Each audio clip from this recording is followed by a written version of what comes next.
Hi everyone, I'm just gonna quickly show you the basic technique, the basic masking technique.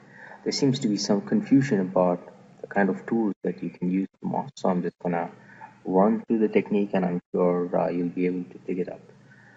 One of the most important things to remember is when you want two images together in one layer, the easiest way to do it is to go to Window, Arrange, Tile, and when you do that, you can see both the images side by side. And using your move tool, all you got to do is click, drag and drop, right?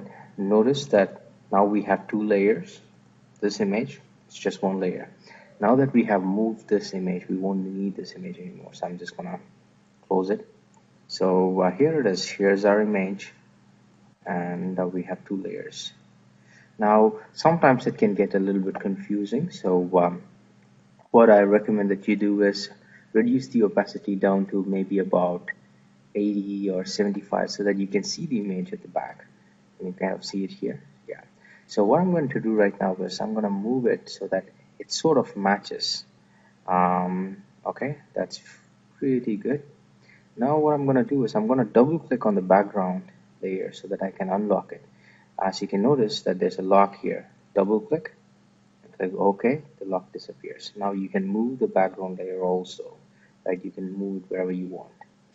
Now I also want to make sure that the size is accurate. So I'm going to use Control plus T, hold down Shift and drag it so that I get the size to be similar in both the layers, right? Right, that seems pretty good. Okay, now that I'm done, I'm going to hit Enter and render my transform. I'm going to go back to layer 1. Now here comes the easiest and the most important part. All you got to do right now is click on the layer mask tool. Make sure that you click on the white space right here.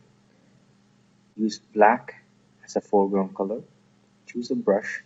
Also make sure you choose a soft brush, not the hard one. And then all you gotta do right now is you gotta have to just paint away everything that's not part of this picture. So for example, what I'm going to do is I'm gonna paint away and I can see the layer that's directly underneath the layer. I'm going to extend this up a little bit so that I can do this, do that, right? Now you see, I made a mistake here. Now remember, the easiest way to fix a mistake in masking tool is to switch the colors. If you use white, you can always bring back whatever you may have gone over accidentally.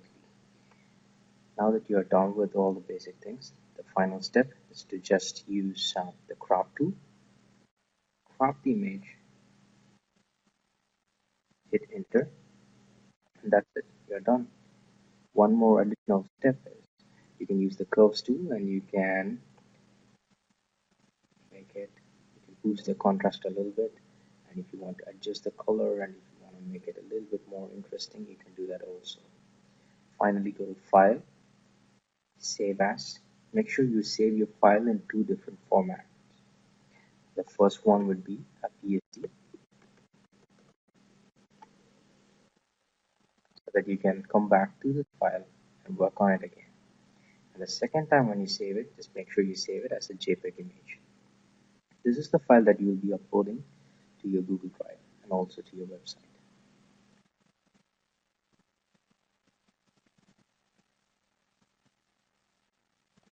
That concludes our video.